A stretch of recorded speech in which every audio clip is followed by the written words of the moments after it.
Hi, I'm John, and in today's video, we're going to talk about the only 3 chords in existence.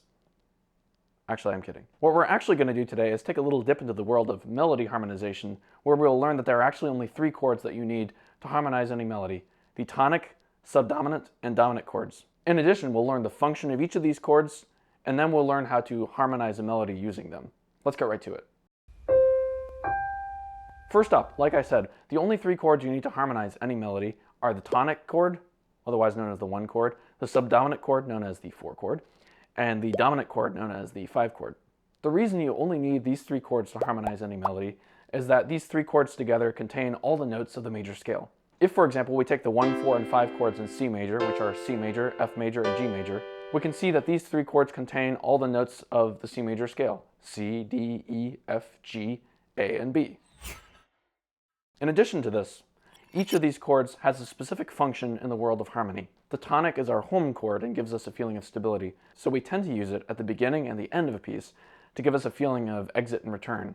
The subdominant gives us movement away from the tonic, and thus also a feeling of tension that has to somehow be resolved. The subdominant also tends to lead towards the dominant. Going to the dominant also gives us motion away from the tonic, which creates tension that has to be resolved, except that when you move to the dominant feels more like it wants to resolve to the tonic.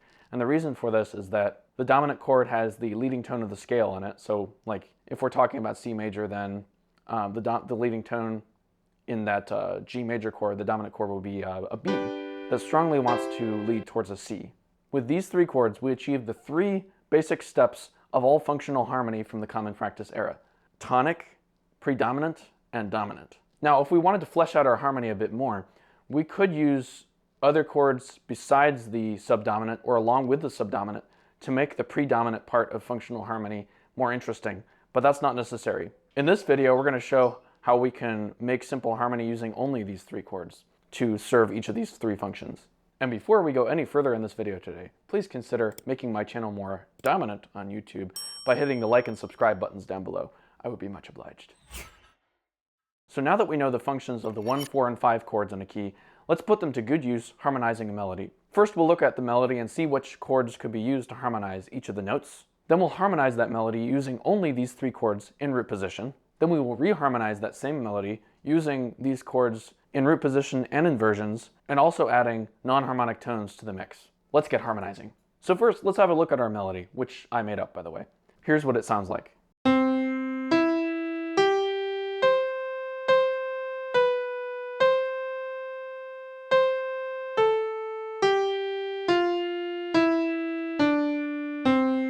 Now, if we look at each of the notes in this melody, we can determine beforehand which chords could be used to harmonize each of these notes. Going through the melody note by note, we can see that the C's can be harmonized with either the C major chord or the F major chord. The D's can be harmonized using only the G major chord. The E's can be harmonized using the C major chord, and so on. Now, let's create a simple harmonization of this melody using only the 1, 4, and 5 chords in root position. This is what it might sound like.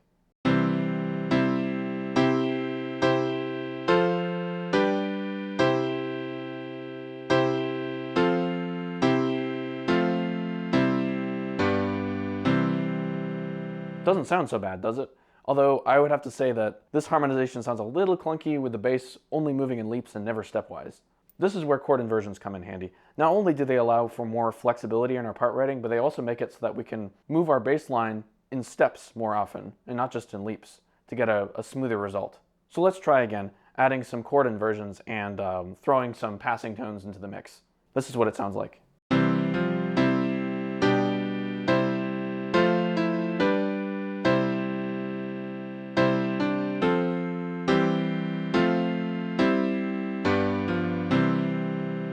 Impressive, isn't it?